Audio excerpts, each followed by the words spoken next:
Are you ready to transform your pool into a stunning oasis? At Mainland Pool Service, they're a family-owned business committed to keeping your pool looking pristine all year round. They believe that pool care should be proactive, not reactive, which is why their skilled team handles everything from routine cleaning to complex issues with precision. They prioritize clear communication and personalized solutions to exceed your expectations. Join the Mainland Pool Service family today and experience the difference their expertise and dedication can bring to your relaxation retreat. Contact them now at mainlandpoolservice.com.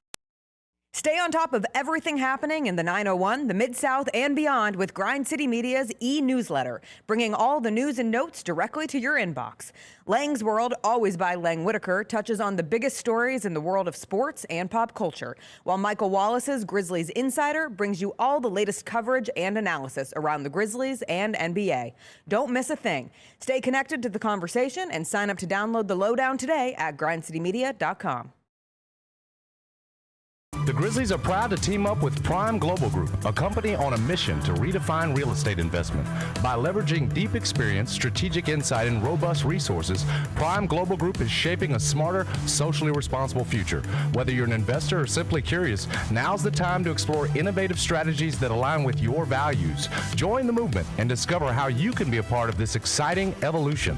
Visit primeglobalgroup.net to learn more and connect with the team today. That's primeglobalgroup.net. 14 is Texas Tech. Yeah, they don't have who's their quarterback? Will Hammond? Where did he come from? What's his name? It's not Sorsby anymore. You can bet on that. Will Hammond was at Texas Tech? Yeah, he's a Texas. He's just been around. They said, hey, we're getting a degenerate gambler to replace you. And he's like, that's what you think. We're going to find out that Will Hammond turned this guy in. The Chris Vernon Show, live on weekdays at noon on YouTube at Grind City Media and the official Grind City Media app. Whole city turns up. Where the best belong. Level up. Shit, level up. 901 to the world. Let them know we gotta level up. Yeah, level up. Bluff City show out. Gotta level up. Level up. Shit, level up. Got soul, got heart, got pride. Gotta level up. Yeah, level up. 901 to the world. Let them know we gotta level up. Kroger shoppers and Grizz fans. Want exclusive last-minute discounted ticket deals texted straight to you? Sign up with the new Kroger Buzzer Beater deal.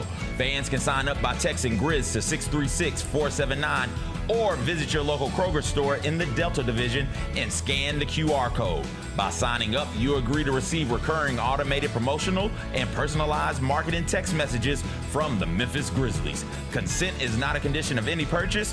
Message frequency varies. Message and data rates may apply.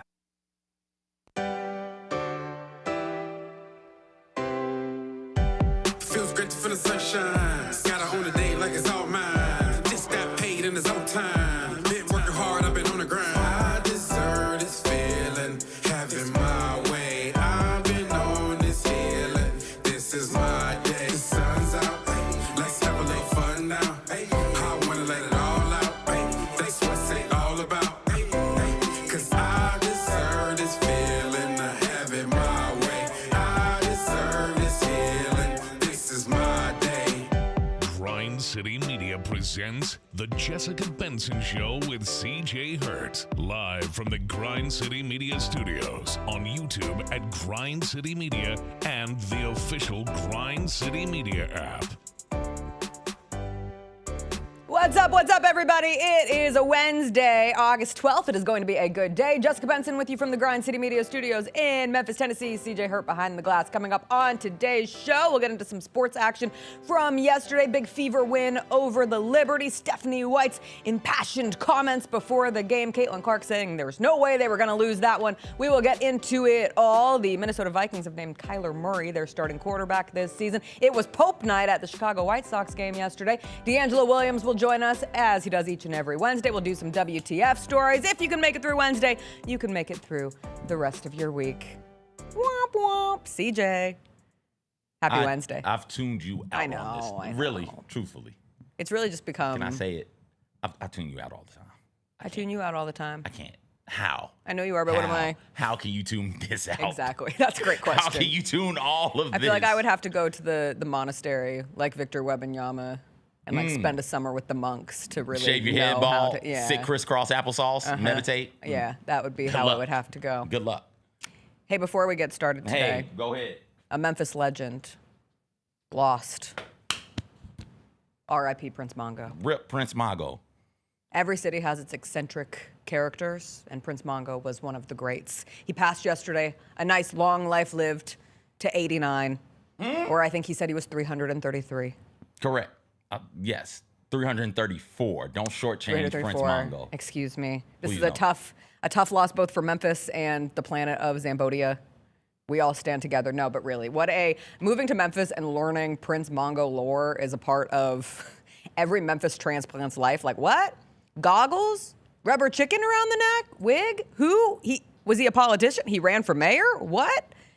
And then you just become one with the Prince Mongo lore and somebody who brought a lot of joy to this city forever and always. He will be missed. And like if I remember correctly, in the telling of it, all of this it's Memphis lore, it's legend.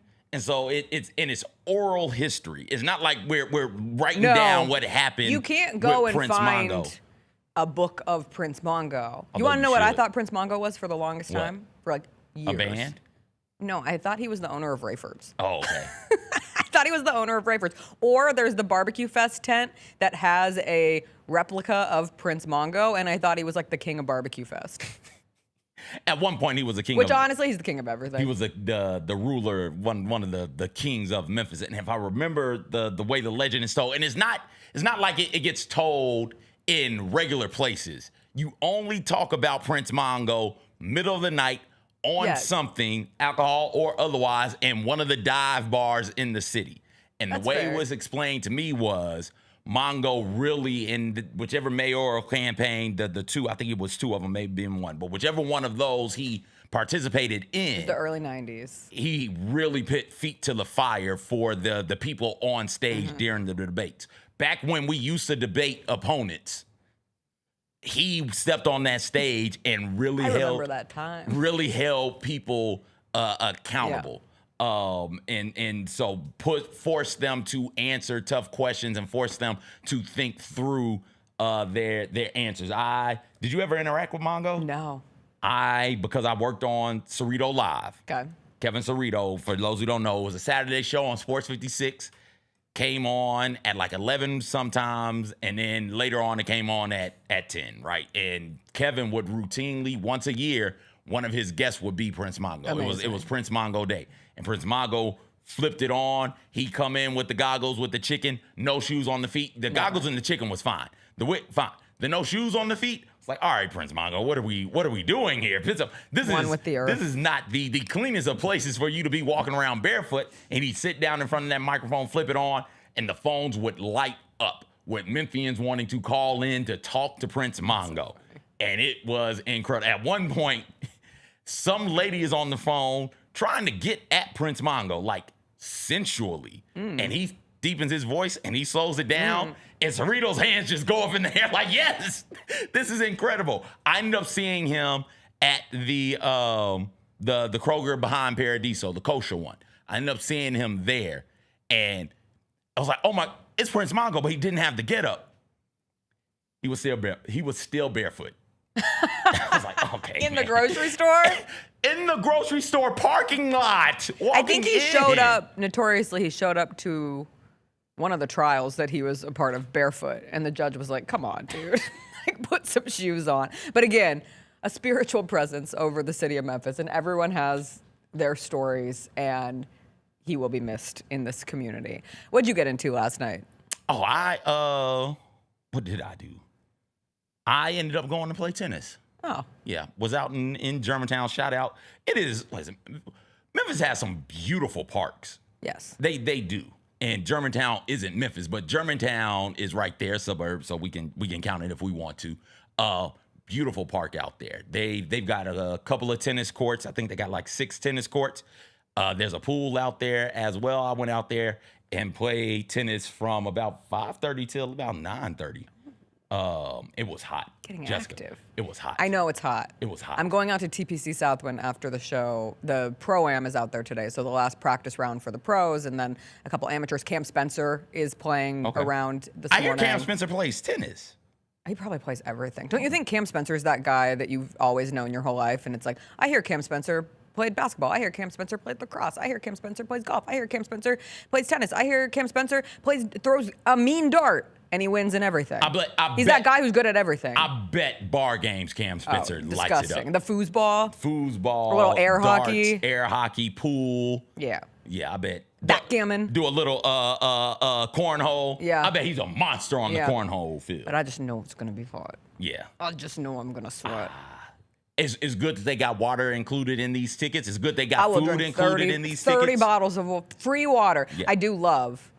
Free food is always great. And the fact that every ticket, in case you've somehow missed it, every ticket for the tournament this year is all-inclusive with food, water, and sodas. And so you can get hot dogs, hamburgers, there's like a salad option, I think there's a chicken sandwich. There's a variety of things that you can get food-wise. But the money ticket is water. You can drink all the bottled water that your little heart desires because you need to stay hydrated. You say that, and out there on the tennis court, I had 8 before I got out there, and about 2.5 hours in, I was the hungriest I had been in quite some time. So it's like, yes, absolutely stay hydrated, but please don't forget to get a little nutrients in your system as well. Wait, I actually love Wub said Cam Spencer can be the new Chuck Norris. Oh. Spiritually. Oh. He is the new Chuck Norris. Yes. Anyway, he'll be out there on the course. I'll go on the course today. I watched 2 things last night. I watched a few things last night, but 2 that we need to talk about. Before we get to Fever Liberty, are you aware that we have a new crazy animal person documentary? Yes.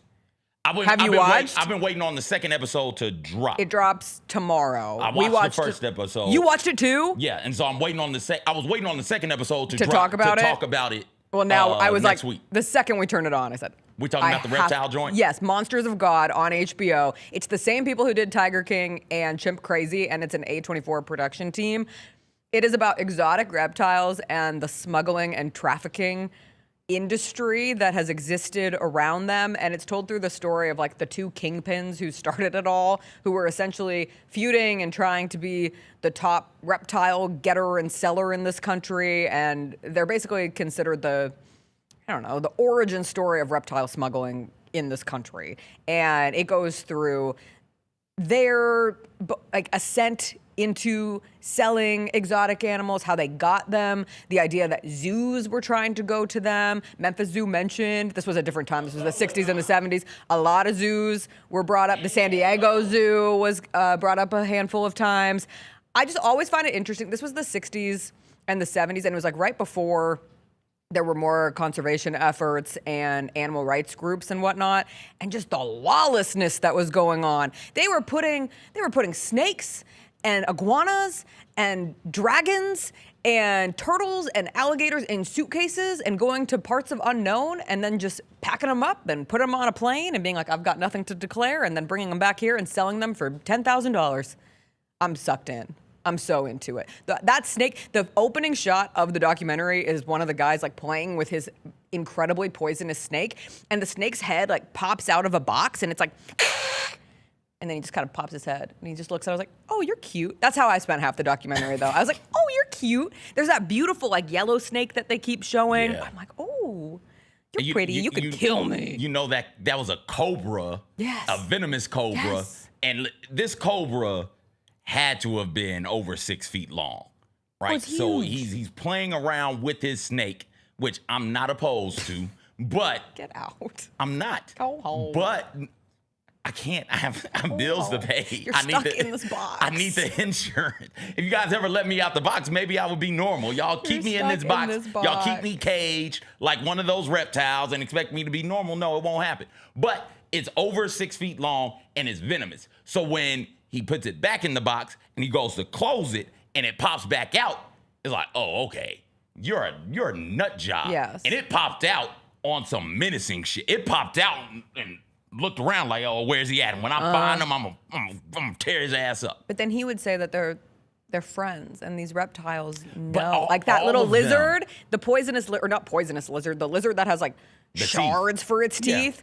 where he's like, Monitor yeah, lizard? you could Monitor hit on lizard, an I think. artery and die instantaneously, but this lizard knows the difference between food and my hand. Watch, and the guy in the background's like, be careful, and he's like, no, let him lick my hand. I'm like, you psychos. They're weirdos. They're super weirdos. They're weirdos. Great characters, weird people. Just like Joe Exotic and Yes. and what's old girl's Morally name? questionable What's people. old girl's name from Chimp Carol. Crazy? Oh, I thought you were gonna say Carol. Well, throw Baskin. Carol in there too. Carol Baskin. Yeah, throw her Every in once in a there. while, I'll just be walking around in my head. It's like Carol Baskin. What a weird time Whatever that was. is going on in your head, you need to be checked. Oh, please. Everybody was doing that No, over and no, over and everybody over wasn't. again. I Yes, it promise- was. Nobody was yes, doing it that. was. It was the Carol Baskin remix to I'm a Savage. Come on. No. Yes. No, nobody in my Carol orbit. Baskin, Jacob, do you know Savage anybody who lyrics. was doing that? What did she do this with yesterday? I did it with the I'm Alive thing from House of the Dragon. Yeah, we don't know. We don't know. Carol Baskin killed Thank you, her Jacob. husband, whacked him, Okay, I fed him remember to that tigers part. and dragged him. Convinced me that it didn't happen. See, you remember that remember part. that I'm bringing part. you back to the space of I don't- early 2020s. I don't know anybody who was just Carol Baskin. Like, I don't know anybody who was running around doing that. You didn't know anybody during that time because you were quarantined. Thank God. We're I all wish I just could be doing cool. it in our heads. Wish I could. It's not my fault you're out of touch with the people. Oh. It is not. And trust me, there is no place I'd rather be than out of touch with the people. I promise Out you. of touch But no, with the I people. wanted to wait till the second episode because this episode is the first episode is a lot of background stuff. Yes. And so it's I don't want to call it, it's slower moving.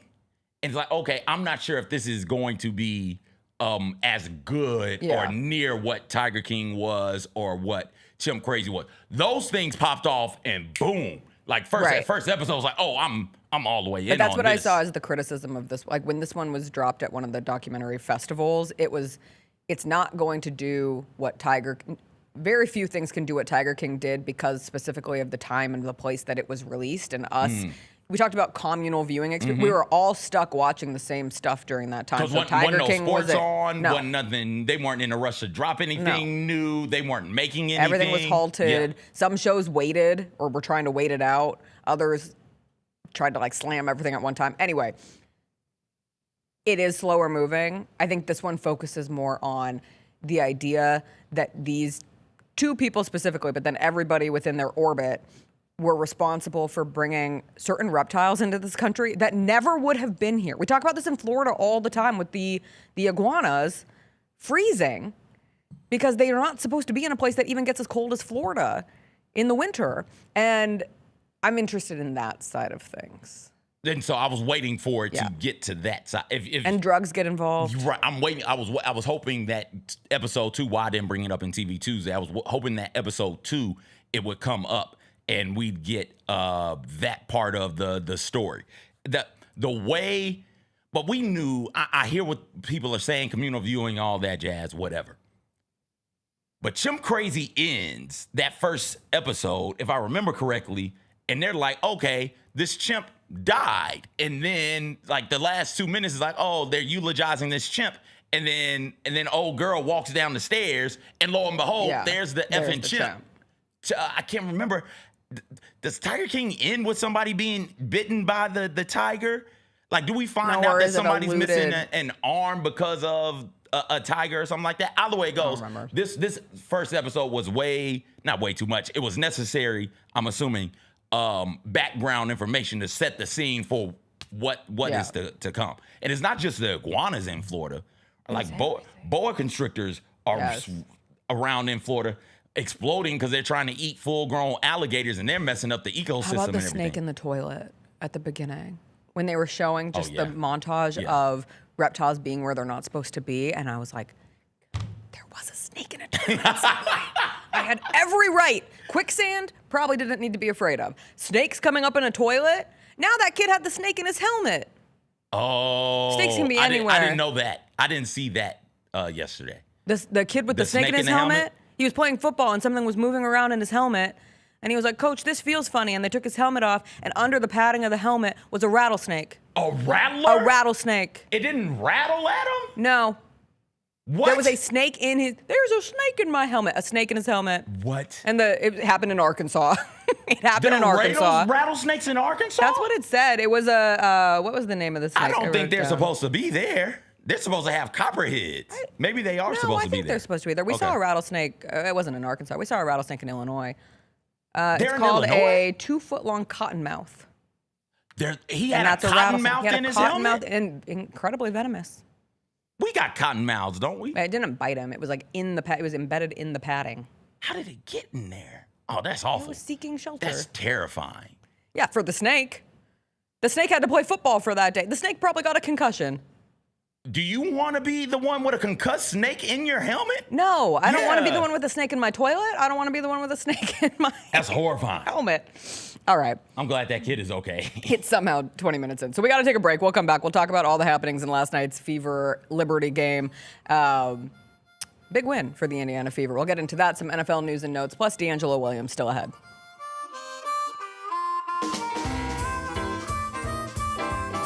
Lesnar said he's really retired this time. We believe this guy. I feel like he pulled my chain last time. I feel like he was pulling my chain. He took his boots off in the ring and walked down. They were like, and Brock Lesnar is retired. Now that I'm thinking through this, because when you said that, you were like, he already did the pump fake on us. So I was like, what do you think? He did put his boots in the middle of the ring. That's why I don't know if I can trust this guy. He might be full of it. I don't know if he's really retiring or not. The Gary Parrish Show, live on weekdays at 10 a.m. on YouTube at Grind City Media and the official Grind City Media app. The heaviest metal credit card of all time. Rumored to be one of only 18 in existence. Plated with the very same tungsten that forged the International Space Station. And wielded at business dinners like a samurai sword. It's a classic corporate power move. But the real power move? Having end-to-end visibility on your most critical shipments. FedEx, the new power move. The Grizzlies are on their way to a new era, and now's the perfect time to buy in and secure your seat to witness history. With the 2026-27 half-season tickets, you can see the future take shape in real time. With a talented draft class joining our young core and starting this season, half-season ticket holders can own the moments with all new MVP benefits, including inside access to exclusive events, perks that match your passion, and rewards that take your fan experience to the next level. More information, visit grizzlies.com/tickets or just call 901-888-HOOP or grizzlies.com/tickets. Sonic Radio. Welcome back to Sonic RNDIO. That spells radio with me, the CIO. This just in, the new Sonic $1.99 menu lets you build a crave-worthy meal for just $1.99 an item. Whether that's a creamy shake, crispy tots, or a quarter-pound double cheeseburger. This just out. Ostriches. They're mean, not very cute, and in my opinion, way too big for a bird. Don't miss the Sonic Fun 99 menu. 5 items, always $1.99. Live free, eat Sonic. Tax not included. See menu for details. Let's face it, there's a lot of trash talk in basketball. But the great teams let their performance do the talking. Like Ford F-150 with Pro Power on board. A class-exclusive industry-first feature that turns your truck into a mobile generator and leaves the competition speechless. Ford F-150, official truck of the Grizzlies. Greatness starts here at your Mid-South Ford dealer. Class is full-size pickups under 8,500 pounds, GVWR. Stop it, bro. You ain't never had to check nobody. They started right there. And moved. That is a real hat. I got that hat from the Hall of Fame of Memphis, Tennessee, man. Yeah, a little move from 520. I ain't talking about I had a plain black hat on. They said you had a gas station hat on. They said you had a gas station hat on, bro. Hey, it's at a Q-Mart. You can get the 2 wings if you wanted to. For $6.99, bro. Come on now. The Chris Vernon Show, live on weekdays at noon on YouTube at Grind City Media and the official Grind City Media app. Each challenge is unique, so each game plan is customized to identify opportunity and the path to victory. It's true in basketball, it's true in banking. Grizzlies Checking from Pinnacle with personalized planning and advice. Play hard, bank easy.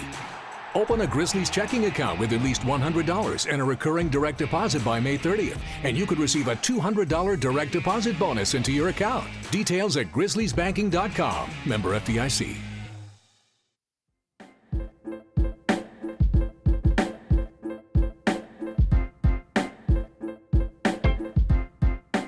All right, welcome back. So I pre-gamed Fever Liberty with the exotic reptile smuggling documentary, which was quite the thing to watch. Episode 1. About 45 minutes. It's an hour. It was a full hour. It was a full hour. As I finished that documentary, was right around the time Stephanie White did her pregame availability for the Fever yesterday. And let me tell you, Stephanie White has had enough. She has had enough of all of this because she used her entire pregame availability to give a pre-written speech in response to, I think, everything. I think she was referencing the collective all that the Fever have gone through, but specifically, this came after some Fever fans and others were critical of Stephanie White's comments on Dejanay Carrington's foul on Sophie Cunningham. They did not think that Stephanie White stood up for her player enough. You even had the Indiana lieutenant governor posting that Stephanie White should be fired because of this. The insinuation was that she doesn't have her players' backs enough. And she, through her comments, was like, no, I ride 10 toes down. I, again, think it was in reference to all of the frustrations. Probably the thing that pushed her over the edge is the continued notion that she does not have her players' back and the accusation that she doesn't have her players' backs. This is how her availability ended. Take a listen. Stuff that's trying to hijack our league will not win. It won't win. We are united. We are connected. We will not be divided. Every day these women put their on the line. Every day. When they go low, we go high. Love will win. Grace will win. Humility will win.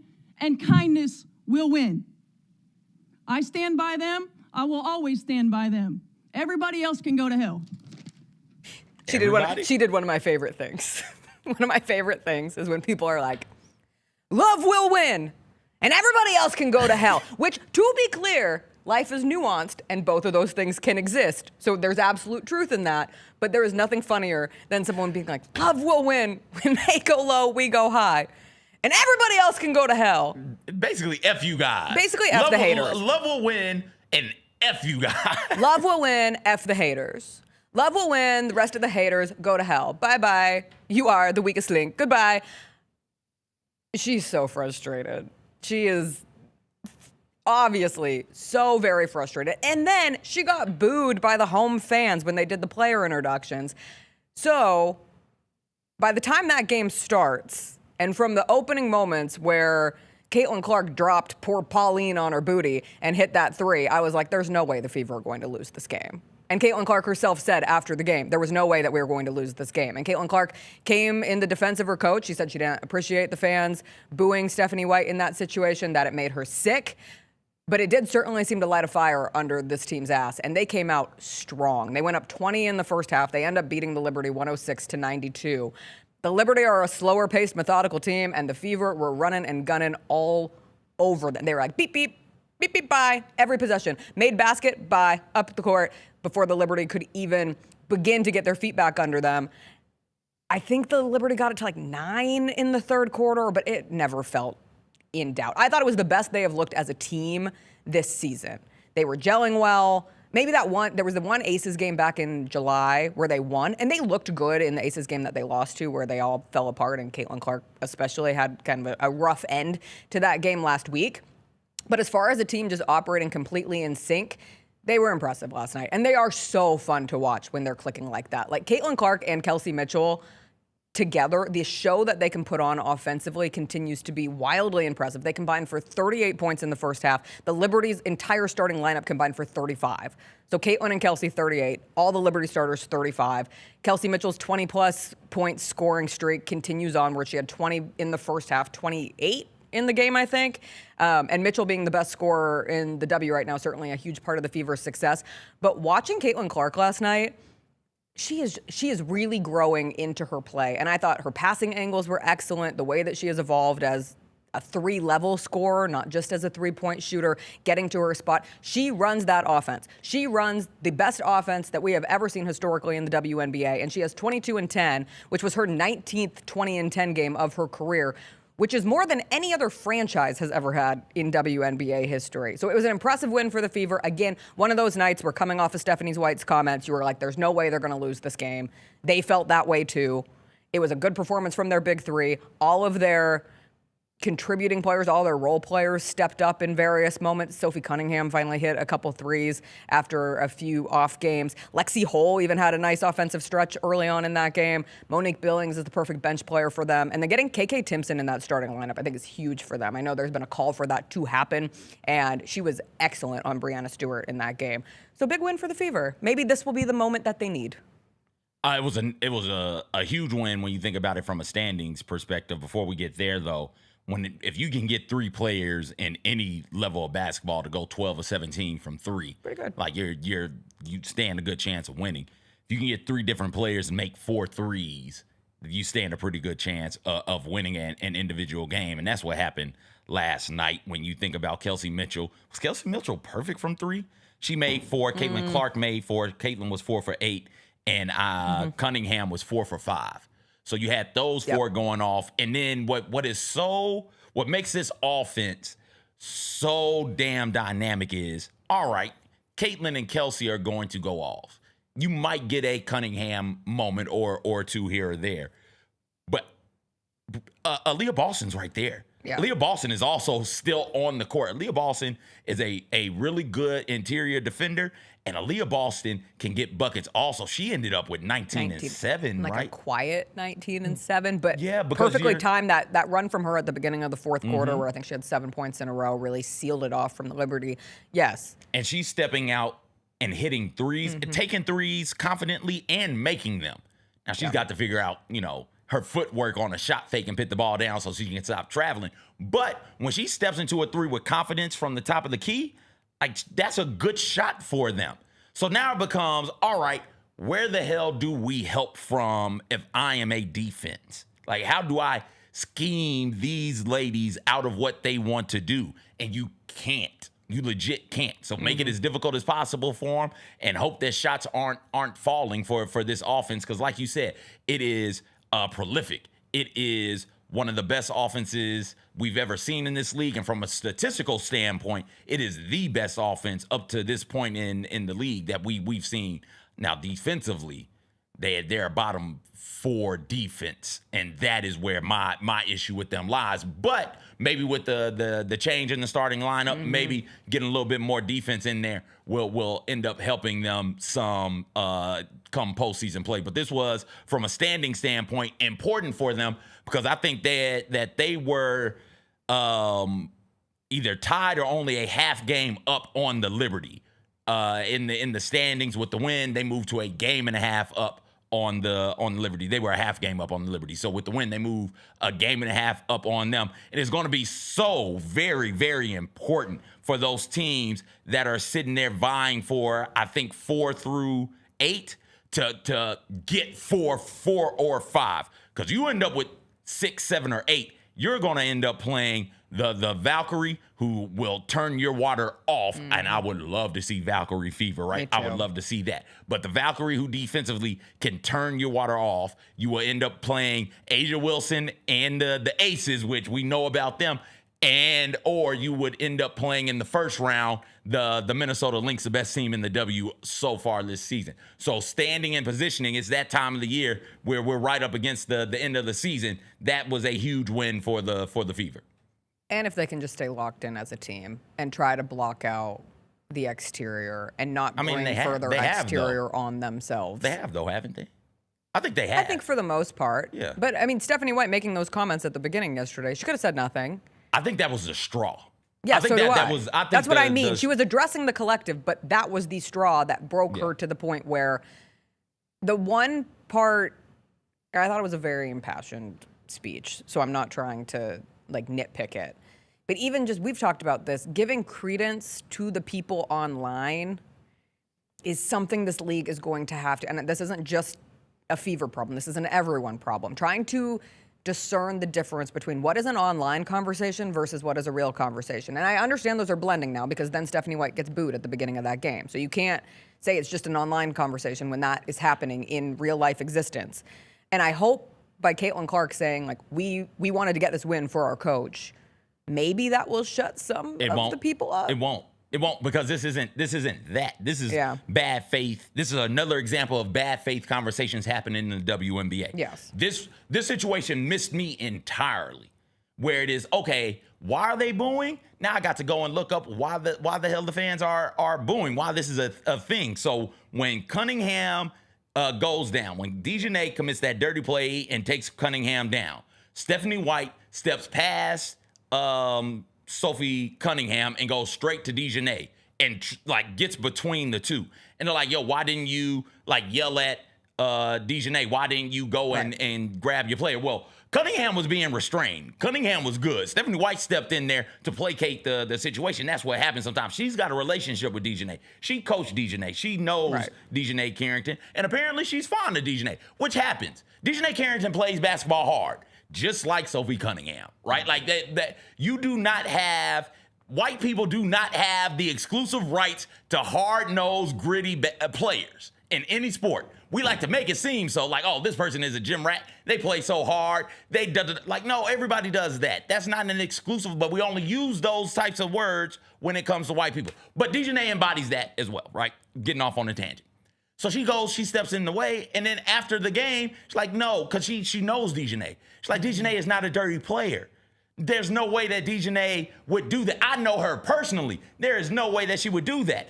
Now, when the hell in the time from that moment happening to the press conference, did Stephanie White have time to sit down and look at it on video or look at a replay? It's happening. I'm sure they played it on the Jumbotron in the arena, but you're a coach in that moment. You're trying to settle the players. You're taking them to the bench. Hey, everybody stay over here. Hey, let's focus back in on this game. Yeah, that happened. Let's rally around this and figure out what we need to do to get the win. You're not thinking about that play in that sort of a way. And you don't want to misspeak about the intent of somebody like DiJonai Carrington versus Sophie Cunningham in that moment, because you know it'll blow up. You know how we will do it. You know what the online conversation is. And I think that's where the frustration was. She thought she was protecting one player in the W, and it ended up looking like she was throwing another player under the bus. And she was not trying to throw anybody under the bus. She wants to protect all of the W. Yes. And that's the thing that we have to understand from the bad face side. And I think that's the thing that they do understand. I think and again, Sunday, Cheryl Miller, Maria Taylor, and Sue Bird had this conversation in 2 minutes, and it was exceptional. But it is, hey, inside of this, in the W, we're going to protect one another. Outside, especially with the bad faith arguers, they're going to single out players that they want to protect and players they want to attack. And we are not attacking one another here. We are protecting everybody in the W, because this is our league and it needs protection, and it's continuing to grow, and we love this league and we love one another, and we're going to be successful if we do that. And I think that's what Stephanie White's point was. She's trying to protect everybody. The outside narrative is trying to protect one person and one type of person. Well, and the outside narrative for some Fever fans is you should be exclusively trying to protect your team. I think that stems a lot of this. They look in on it as Stephanie White should be ride or die for the Fever, and specifically for Caitlin and Sophie, but the Fever in its totality. Do you think, how much of that do you think is, hey, I'm a fan of the Fever, protect the Fever, versus, hey. That's what I don't know. Hey. I don't know. Like there's some underlying themes and messaging going on here. I totally missed it. Like you, I missed this over the week. I saw the thing from the lieutenant governor, and I thought, oh, this is someone complaining. Because people complain about coaching, rightfully so, in the WNBA all the time. And so I thought it was just about that. We can have a legit conversation about genuinely thought it was just about that. We can have a legit conversation about Stephanie White as the head coach. But of the I will Fever. say, in her credit, she has said for weeks, just let us have the opportunity to continue gelling together. Let this group come into itself. And I thought defensively they were better. I know they gave up 96 points, but a lot of those were at the end to the Liberty. I thought they looked better defensively. And again, that offense that has already been operating at an elite level continues to get better. Like there's still another gear for that offense to tap into. And that's an exciting thing for the Fever. And Coach White has gotten them to this place thus far. There better be another level in the playoffs. Well, yeah. Because I'm not sure. Otherwise, they're going to lose. I'm not sure if defensively they have another level. Yeah. I think defensively that's what they are. And they're just going to have to go out there and outscore opponents. And hey, when it's one thing to outscore a slower, more methodical, struggling, even though they are the Commissioner Cup champions, New York Liberty. It's something else when it's that defense that the aces can throw at you, and the defense that the Lynx can throw at you. Or something else when it's one of the Valkyrie, right? How can I forget the Valkyrie? What they can do. It's something else when they're on the other side. But taking a step forward, I mean, they've given up a lot of big leads this season, and yesterday, to their credit, they did not. Yeah. That's against I can't say contender for the Liberty right but now. They're good. But a good team, a playoff team versus bottom of the league teams. The top 8 teams in the W, right? Like that's how I'm judging you now. Yes. How do you play against those? And once you get, I think it's a close to official.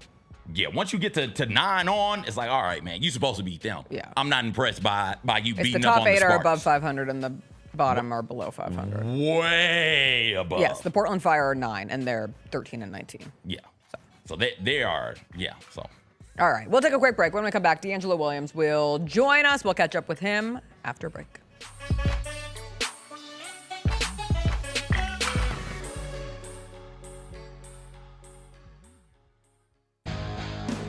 Grizzlies fans know it's the team that gives you the edge. Big River Steel does too. And much like the Grizzlies have recruited legendary talent, we want you to be part of our team. Are you ready to be part of something legendary? Then visit www.bigriversteel.com. That's www.bigriversteel.com.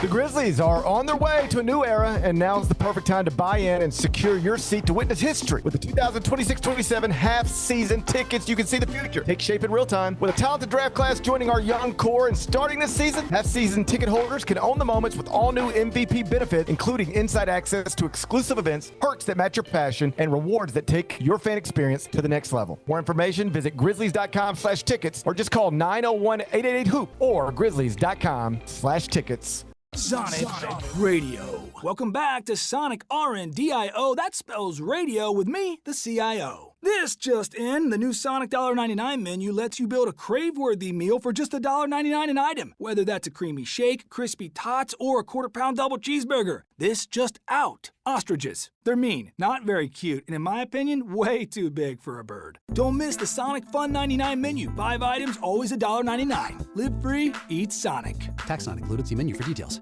14 is Texas Tech. Yeah, they don't have who's their quarterback? Will Hammond? Where did he come from? What's his name? It's not Sorsby anymore. No. You can bet on that. Texas Will Hammond Tech, was at Texas Tech? Yeah, he's a Texas. He's just been around. They said, hey, we're getting a degenerate gambler to replace you. And he's like, that's what you think. We're going to find out that Will Hammond turned this guy in. The Chris Vernon Show, live on weekdays at noon on YouTube at Grind City Media and the official Grind City Media app. Whole city turns up. Where the best belong. Never love. Shit, never love. 901 to the world, let them know we gotta never love. Yeah, never love. Bluff City show out, gotta level up, never love. Shit, never love. Got soul, got heart, got pride, gotta never love. Yeah, never love. 901 to the world, let them know we gotta never love. New Amsterdam Vodka is an official partner of the Memphis Grizzlies. It's the only exceptionally smooth vodka that is 5 times distilled, 3 times filtered, and rated 93 points. New Amsterdam believes wins big and small become legendary when you celebrate them with your crew. So here's to the blue, white, and gold, the Memphis grit and grind, and reliving winning moments big and small with Tennessee's favorite basketball team. New Amsterdam Vodka. Find your wins. You might have seen there was a picture that circulated of Travis Kelce where he looked, a little bigger than normal. But here's an actual picture that an actual reporter took at camp yesterday. That's Travis Kelce walking around training camp yesterday. Does that look like a dad bod to you? Oh, looks like a man in football shape to me. If that's a dad bod, buddy, I wouldn't mind having one of them. The Gary Parrish Show, live on weekdays at 10 a.m. on YouTube at Grind City Media and the official Grind City Media app.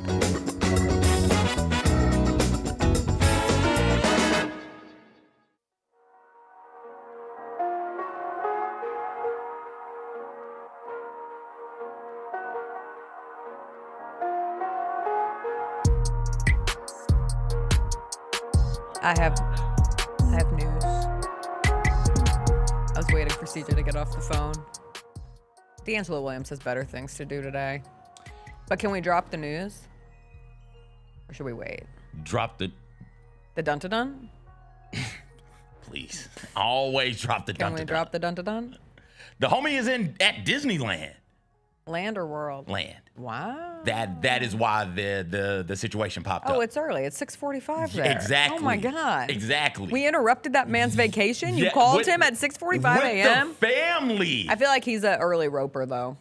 I feel like his kids are also. Yeah, so he's probably up he's and been ready up. to go. Yeah, That's up, fine. And they're running around hanging out. Have you ever done the early rope? What's the early like rope? the drop rope where you're there right at the very beginning and they drop the rope and then you like run to your first ride? I didn't know that had a name. Yes, that's I don't know if that's the name for it. How else do you go to Disney World Land? Other people go like at 10 a.m. and you're not gonna ride anything at that agree. point. You got to hit at least 3 rides before before 9. Like you have to before 9. Sometimes I'm on to my next park.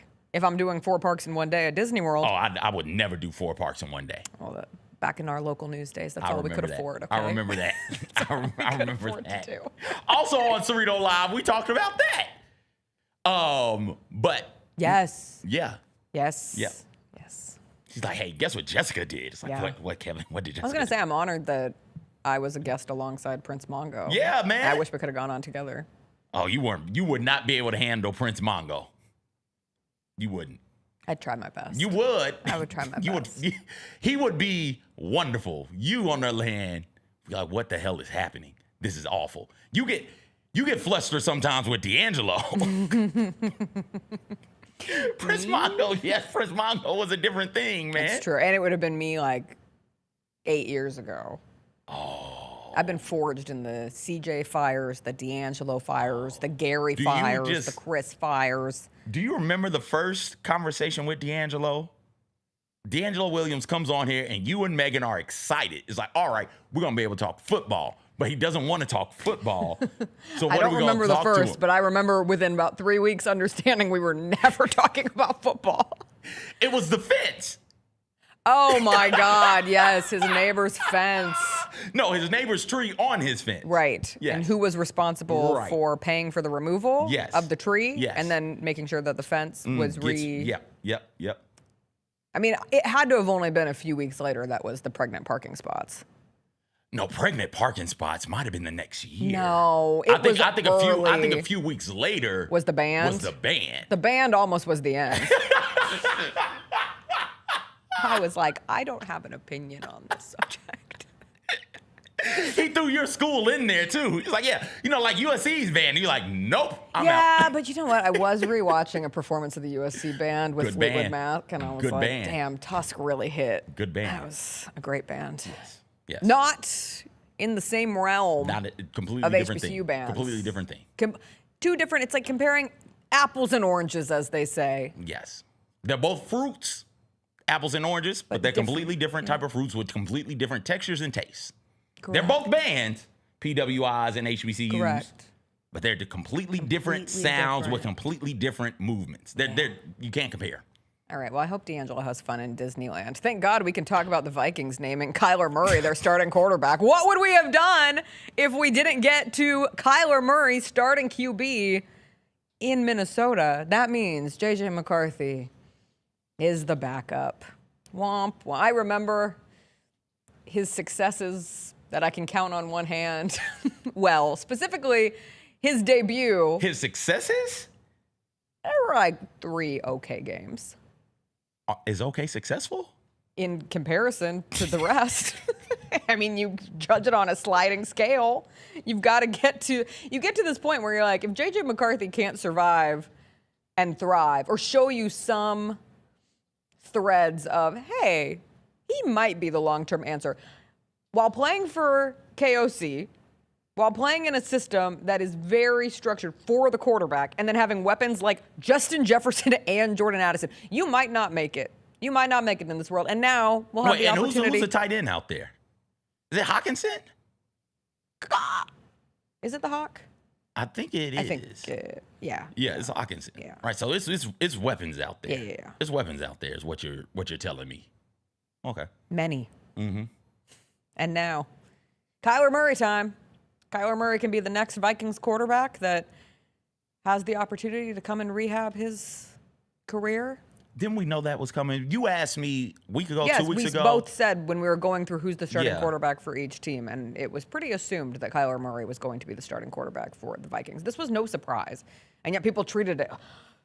Tell your friends, Because J.J. McCarthy's the backup. I think that at the time they were saying it was still JJ at the time, but it was They were like saying one of it was those a things- competition, and I didn't believe. And them. I think It if was you had competition. a pulse on the situation, you understood that it wasn't a real conversation. I have no. or What do you mean by pulse on the situation, right? Like I'm not in Minnesota. I don't consume a whole lot I of meant Minnesota a pulse. content. Like just a pulse on having watched J.J. McCarthy play a game of Well, football. then that's it. And I would ask for one. That's it.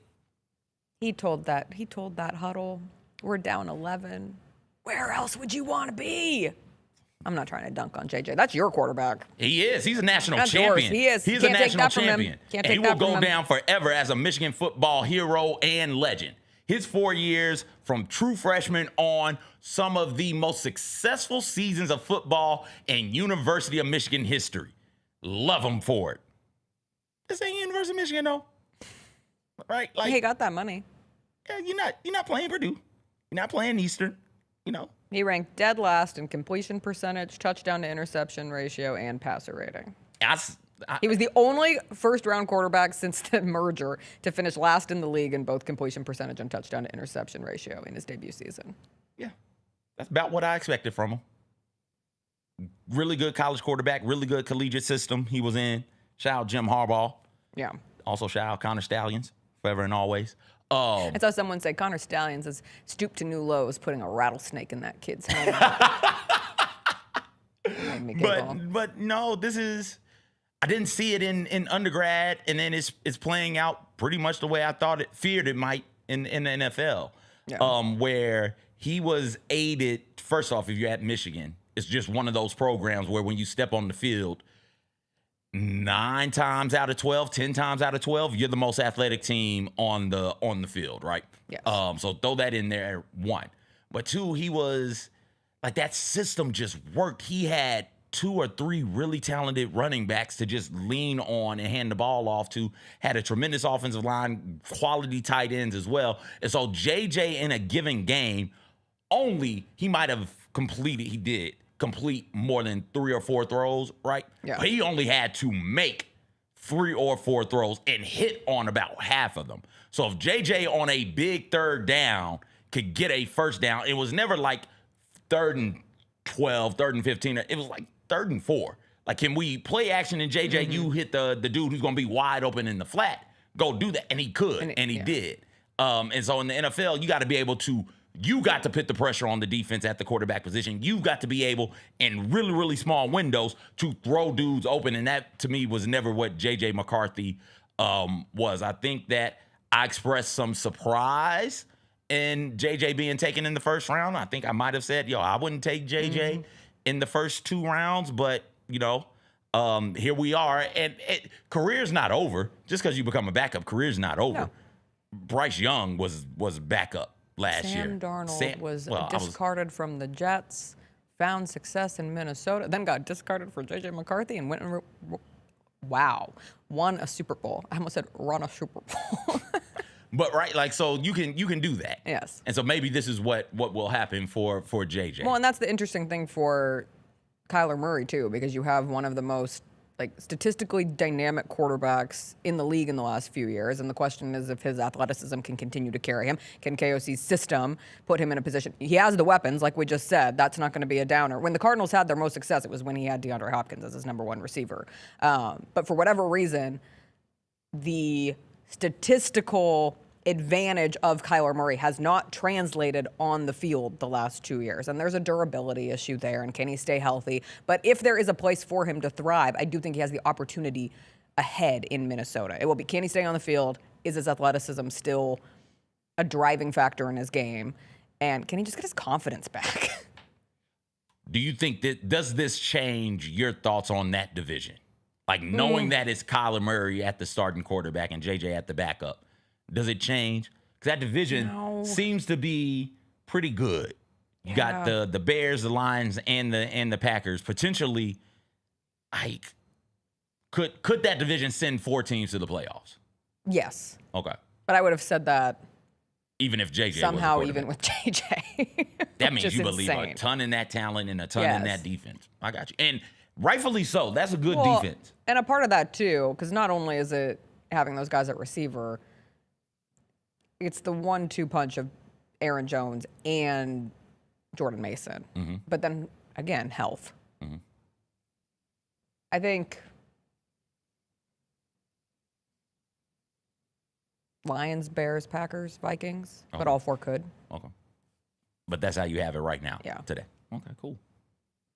I'm going to listen to a fantasy football podcast today. I've started my football prep as well. Oh, when are we drafting? Oh, I hadn't even started fantasy football prep. Just normal football Just prep? regular football. Just regular Just football regular prep. football. Chris last night was like, can we turn on a fantasy football podcast? I said, ooh.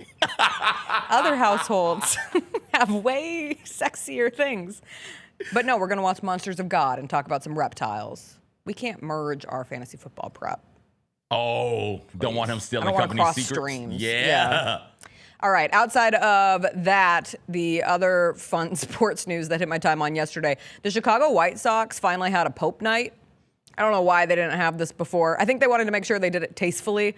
I think it was delightful. The people have been clamoring for it ever since the American Pope was named, Pope Bobby, a.k.a. Pope Leo, who reigns from Chicago, who is a Chicago White Sox fan.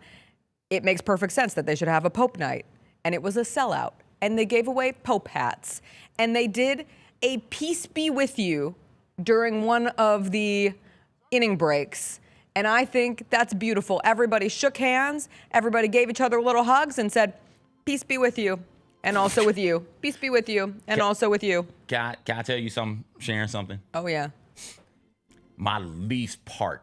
Of church? My least favorite part of church is this. Me too. I hate it. Me too. I hate it. But mine was because when I was a kid, I was so shy. And the idea of having to I had 2 least favorite parts of church. One, when they made the kids come up to the front for the little pastor sermon for the children, because I didn't want any eyeballs on me. Yep.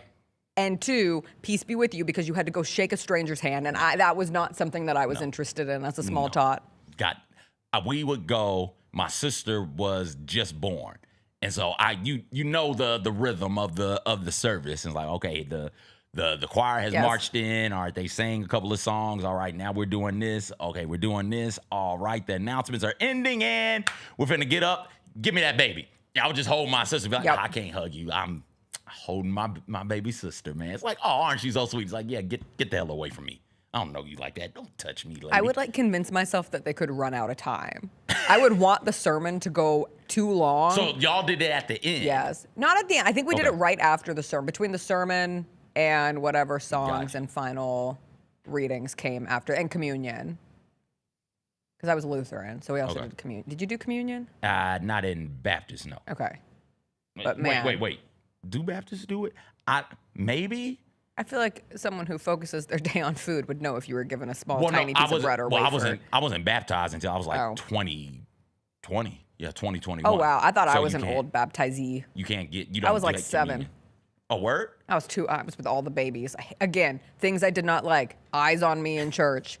My parents screwed me because we were moving when I was a baby. We moved from Ohio to Colorado, and then we had to find a church. My parents wanted it to be your decision type of thing. Oh, that's cool. And so it didn't become my decision until I was like, okay, let's go ahead and get baptized. But I did love dunking that tiny, tiny wafer in my little bit of grape juice and those little plastic cups.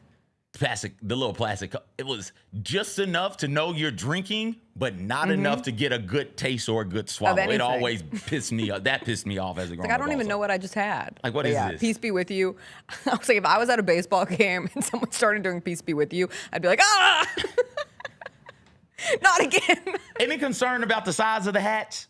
Right? Did anybody express like, hey, I wasn't able to see the game because this big ass hat was in my way? Oh, good point. An obstruction. Yeah. No, because I think everyone was along for the ride. Okay.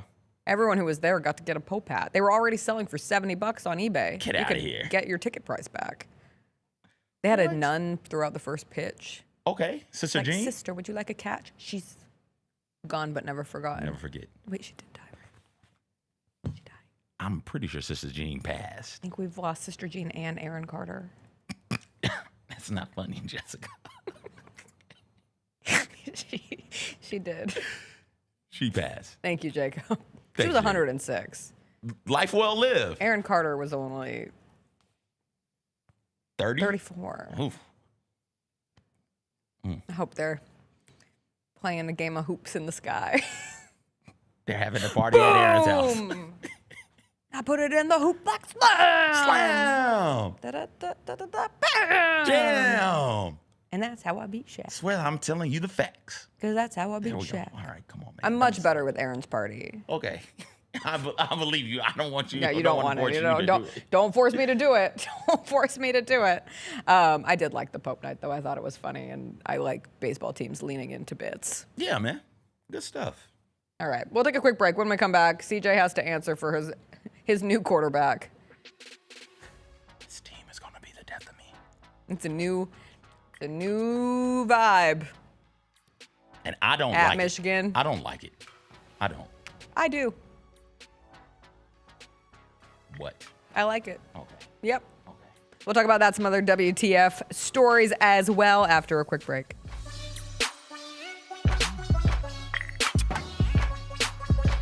Kroger shoppers and Grizz fans. Want exclusive last-minute discounted ticket deals texted straight to you? Sign up with the new Kroger Buzzer Beater deal. Fans can sign up by texting Grizz to 636-479 or visit your local Kroger store in the Delta Division and scan the QR code. By signing up, you agree to receive recurring automated promotional and personalized marketing text messages from the Memphis Grizzlies. Consent is not a condition of any purchase. Message frequency varies. Message and data rates may apply. The heaviest metal credit card of all time. Rumored to be one of only 18 in existence. Plated with the very same tungsten that forged the International Space Station. And wielded at business dinners like a samurai sword. It's a classic corporate power move. But the real power move? Having end-to-end visibility on your most critical shipments. FedEx, the new power move. When the arena lights dim for a concert or when the crowd becomes one at a big game, you can almost feel like you're the biggest fan. But who's your biggest fan? It's the person who will get you home safely after a night of drinking. It's a person who looks out for your life to make sure you leave the stadium with someone sober. This could be a designated driver or someone who offers to give you a ride share. Because in Tennessee, fans don't let other fans drive drunk. Brought to you by the Tennessee Highway Safety Office, a division of the Tennessee Department of Safety and Homeland Security. Stay on top of everything happening in the 901, the Mid-South, and beyond with Grind City Media's e-newsletter, bringing all the news and notes directly to your inbox. Lang's World, always by Lang Whitaker, touches on the biggest stories in the world of sports and pop culture, while Michael Wallace's Grizzlies Insider brings you all the latest coverage and analysis around the Grizzlies and NBA. Don't miss a thing. Stay connected to the conversation and sign up to download the lowdown today at grindcitymedia.com. Stop it, bro. You ain't never had to check nobody. They started right there. That's crazy. That is a real hat. I got that hat from the Hall of Fame of Memphis, Tennessee, man. Yeah, a little move from 520. How you talking about I had a plain black hat on? He was saying something like They said you had a gas station They said he had a gas station hat on, bro. Hey, it's at the Q-Mart. You can get the 2 wings if you wanted to. For $6.99, bro. Come on now. The Chris Vernon Show, live on weekdays at noon on YouTube at Grind City Media and the official Grind City Media app. Each challenge is unique, so each game plan is customized to identify opportunity and the path to victory. It's true in basketball, it's true in banking. Grizzlies Checking from Pinnacle with personalized planning and advice. Play hard, bank easy. Open a Grizzlies checking account with at least $100 and a recurring direct deposit by May 30th, and you could receive a $200 direct deposit bonus into your account. Details at grizzliesbanking.com. Member FDIC.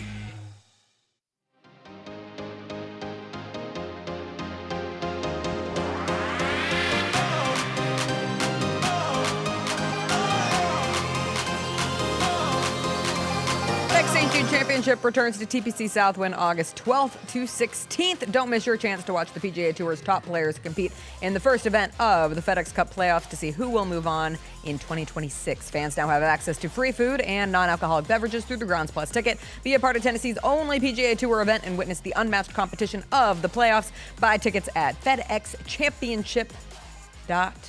calm. We welcome you back. CJ's quarterback at Michigan doesn't respect the Ohio State rivalry. CJ's coach at Michigan does not respect the Ohio State rivalry. And I say that filling in between comments that have been made in the last few weeks, because I'm sure they say they respect the rivalry, but they refuse to engage in the hate that fuels one of college football's greatest rivalry. Bryce Underwood this week saying, quote, "It's just another game, just with guys in a different color. That's how I see it." Is it just another game, CJ? I don't know what they're doing. They're clearly trying to do something. Listen, man, if maybe they're trying to do the whole dismissive thing, like, oh, we don't care. It's but very Don Draper, yeah, which I don't think you ever watched Mad Men, but one of his, I was just watching John Hamm go, not everybody watched Mad Men, okay? I'm not saying that. But he had a quote in Mad Men. John Hamm said it's favorite line that he delivered in the course of that show, where one of the characters was like, you know, "I hope this keeps you up at night," or whatever. And Don Draper goes, "I don't think about you at all." It feels like Michigan is trying to collectively do "I don't think about you at all" to Ohio State. Which, like, no, that's not how to do this. Be dismissive about somebody else. Don't be dismissive about that one, because it's who was just sold. The Lakers were what a duo. Sold according to Per Jacob, Bob Iker, and Kushner for $12 billion with a B. 12 of them things. That's crazy, because both of them were names that were attached to the potential expansion team in Las Vegas. Ooh. That changes things up a little bit. And they were just in there. This is happening live on air, but I would think that, so it's happening live as we're doing this. I haven't had a chance to dig deeper into it. Right. But isn't there like a time limit on, hey, you can buy this, but you can't sell it for X amount of years or something like that? Because they just sold. This is interesting. When did Mark Walter buy the Lakers? It recently, right? I thought so. Like within the year. Hold on. I think. Not within it was last year. October, yes, within the year. October 30th, 2025, after receiving unanimous approval. What kind of trouble does he have to be in? I don't mean trouble like, I'm not trying to be salacious there. I just meant financially, if you buy into something for $10 billion and then sell it for $12 billion. I mean, that's a $2 billion that's a $2 billion difference. And as we throw out these B's all the time, sometimes we forget. We're going to get into we're forgetting what billion means. Yeah, we're going to get into as a collective. We're going to get into a worker versus owner strike in baseball here. Everybody's saying we're moving towards it. Yes. And I want everybody to remember this. It's not baseball, but it is a professional sport. That a dude stepped in, and we cannot fathom how much a billion is, let alone 10 of them things. He stepped in, got the Lakers for $10 billion, and turned around less than a year later and sold it for a $2 billion profit. Crazy. So just keep that in mind when the owners cry poverty. Is there? And I'm asking sincerely, and if it's a super question, it's just a super question. I haven't had a chance to sit in this and think through it. Do you think he wants to invest in a team in Vegas? And he was looking for a way out. It was like, hey, if y'all take LA, I'll take Vegas. I want that spot there. But why would you like? Doesn't he own the Dodgers too? Now I'm forgetting. That part I don't know. People involved. Or did he own the Dodgers? I don't know. Anyway, that's crazy. One of those breaking news things that's hard to conceptualize. Help me out here. Because I think I know where I know the name Jared Kushner from. It's not Jared Kushner. It's Josh Kushner. Josh Kushner. Brother. Okay, there we go. And Bob Iger is the Disney head guy. of Disney, yeah. Former head? Still head. He has been in and out. He's the current. Is that not a conflict? CEO. Now, here we go. Is that not a conflict? No, he was. I'm sorry. Okay, so he was. He's not there anymore. Well, I was confused because he did serve twice. Like, he left and then he came back, and now I guess he's down again. I mean, he left again. Sorry. Yeah, he's not down. If you can afford a team for $12 billion, you're not down. Yeah. He just left. All right. Well, that's fun news. Interesting news. A team being valued at $12 billion is crazy.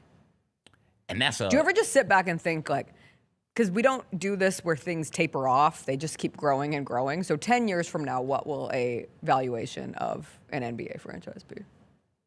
If the Lakers, 10 years from now? Yeah. If the Today the Lakers are going for 12.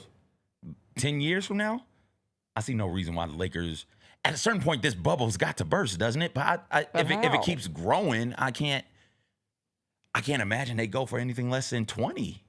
And this is, as respectfully as possible, the Lakers are one of the pillar franchises in the NBA. They're one of the most recognizable franchises in the world. This ain't a football franchise. Right. And this ain't even a baseball franchise. And those two sports, certainly with football, but I think with baseball too, get valued a bit higher than NBA. So if the Lakers go for 12, what's going to happen if the Jones family decides, all right, we're out. Let's go ahead and sell them boys. Let's sell the Cowboys and be done with this. How much money are they going to make? Oh. Like if Jerry Jones decided tomorrow Estimated to sell the Cowboys, how much would he be able to get for them? 15.5 is the estimated value of the Cowboys. Like, and again, the difference between talking about these things in hundreds of millions and jumping from billion to billion is.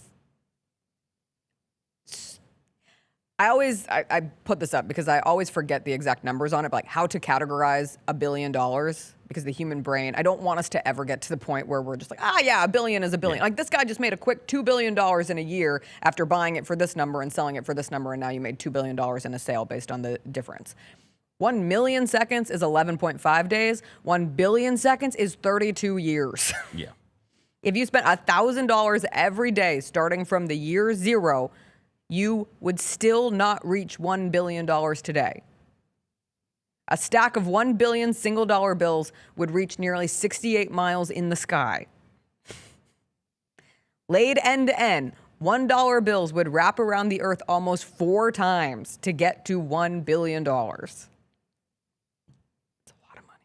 From the time, and I think this is still true, from the time Christopher Columbus stepped foot in the Americas, if you had been there, if you had made like 5,000 a day, every day, from that time till now, you still wouldn't hit $1 billion. Yeah. And if you did, you'd barely hit $1 billion, right? Like once you get to $1 billion, it's unfathomable how much money you actually have. And for him to be able to do 2 of them in 1 year, like, what are we doing? But Lakers under new ownership. I mean, it's also crazy to think how, like, the quick jump in the valuation going from $10 billion last year to $12 billion this year. That's a heavy jump for anything to grow in value of $2 billion. I wonder why that happened. First off, it is the Lakers. I know, but the Luka effect, maybe the Lakers lost LeBron. I'm not saying that the Lakers can't survive without LeBron, but LeBron is an economic impact included for the last few years in the entire value of the Los Angeles Lakers. And they most teams, I'm pretty sure the Lakers do this, they own crypto, right? I think so. And so maybe from a entertainment venue standpoint, there's something there as well. Concerts are down and I'm trying to figure out what is going on in real time. This is why I read a bunch of articles and listen to a bunch of podcasts from people who know way more about this stuff than I do. Well, hey, speaking of the Powerball, the jackpot just hit $1 billion, so go buy your ticket. And then maybe we could not buy a team because we're far off the mark of that. We could buy an Arena League team. Oh, I think we could buy an Arena League team for a couple hundred thousand. Yeah. Certainly an Arena League team is not $1 million entity. Hold on. Do you just have a couple $100,000 lying around? No. Okay, exactly. We need to hit this Powerball. What would I do with $1 billion? I would end world hunger and also buy myself a really cool boat. I've decided I want a boat in older age. I never had this desire. What do you mean a boat? Like a nice, like a yacht. I want a yacht that I can just chill on. But a yacht that would help people when someone is in distress and would answer the call and they'd be like, help, I'm in distress. And I'd be like, never fear, my yacht's here. Zuckerberg just left those He people just left stranded. them. He left them on red. I don't think they're going to help you. Anyway, it is nuts that the Powerball is up to $1 billion. Can you imagine? I can't. Can you imagine? I can't. Are you going to buy a ticket? Am I? This is when I start playing. Right here is when I start. Everybody in my immediate family knows, hey, once it's 750, let me know. Once we get to 750, I'm interested. I could be inclined if I go inside somewhere and happen to have a couple of dollars on me to buy me a Powerball ticket. Once we get to $1 billion, we all know, hey, listen, we got to start playing this. All right? Because if one of us hits, we're done. And you'll know immediately when I hit the Powerball because I'm calling and cursing some people out. Not because I don't like you, but because I can now. Yeah, that's it. Because that's the thing. Like back in the day, and I'm not showing up. Now you win a couple $1 million. You got to still go to work. You got to still go to work. You win $1 billion. That's life-changing money. Like I'm gonna curse at you. How gross is it that I'm saying like a couple $1 million, not life-changing money? It's not. $1 billion? That's It is life-changing but money. you're not getting the full billion taxes. I Whatever, know, et cetera, et cetera. God. You're gonna call me tomorrow if I win. Jacob's so funny. What'd he say? Every billionaire is bad until I become one. I'd be the most unethical one possible. I'm building data centers in Yellowstone. Let's go, Jacob. Jacob knows what this is. What's the worst place you could build a data center? Worst place you can build it. I mean, Yellowstone is up there. Grand Canyon is up there. I think where Jacob? Amazon Rainforest. But they have some there. I think they had some there. If you could somehow build one in like the Great Coral Reef. Sure, from an environmental standpoint, yes, absolutely. But absolutely. I think maybe like right next to Disneyland.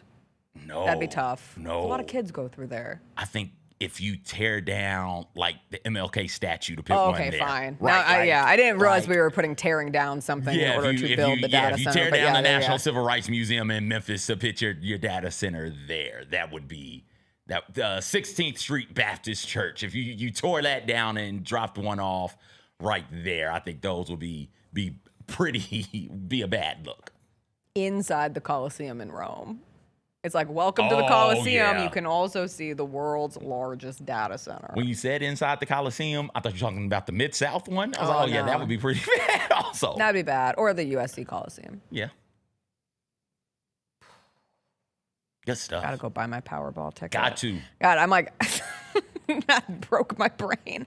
Oh, speaking of sad things, you want to know what I'd do with $1 billion? I would have saved Aloha Stadium, and then I would rebuild Aloha Stadium. This video of the demolition of Aloha Stadium just about crushed what little soul I had left. They left the goalposts up. They're leaving the goalposts up. I mean, I don't think they're leaving them up forever, but the fact that the stadium is this far gone and those goalposts are still hanging on. Look at that thing. They gotta leave them up. Look at it. Leave the goalposts up. Leave it there forever. Leave the goalposts up. Whatever it becomes, the goalposts can be there. One of the coolest stadiums to ever exist. Was it old and decrepit? Yes. Did you feel like it might fall in around you anytime you were in it? Also, yes. Was it cool to be in a football stadium on the middle of an island? Absolutely. RIP Aloha Stadium. A lot of Pro Bowls this has been a really heavy show. Heavy show. Yeah, man. Yeah. A lot of Pro Bowls. So many memorable Pro Bowl moments Pro Bowls left in that. So many Hawaii Bowl moments left in that stadium. Didn't Sean Taylor obliterate a man? Yes. Didn't Sean Taylor obliterate a punter? Yes. For having the gall in an exhibition all-star game to run a fake punt? Back when we played football. He ran full speed from 50 yards away and demolished that man. If they turned Aloha Stadium into a data center, I'd cry. Someone said the Vatican. Oh, yeah, that's a good one. That's never happening. That's a good that place is locked down. And rightfully so, to protect our American Pope. And the Chicago White Sox. Catholicism has enough money to fight. Keep it out. Yeah, to keep it out. Yeah. All right. You got anything else? I've got nothing else today. I mean, that Laker thing just threw me off. Me too. It really threw the show for a loop. I just want to end it and go. All right. Like, and try and figure out what the hell is going on here. Because it means something, right? Like, just hearing the news, I know it matters in some sort of a way, but my puny CJ brain cannot figure out why it matters. It's one of those like cataclysmic events, even though maybe it's nothing. Maybe it's just someone who wanted to make a quick 2-bill. But the fact that you can make a quick 2-bill from October to now is wild. 10 months. Yeah. That's what 10 months. You made $2 billion while losing arguably the most marketable dude in the NBA. Yeah, that's crazy. All right, everybody, have a great Wednesday. TPC Southwind is open starting today, so you can go out there if you want. Again, those Ground Plus tickets are awesome. All food, non-alcoholic beverages included. I will be out there braving the 100-degree heat, so I will see you there, and we'll be back tomorrow. Teresa Walker will join us. It'll be a good Thursday. We'll see you then. Bye.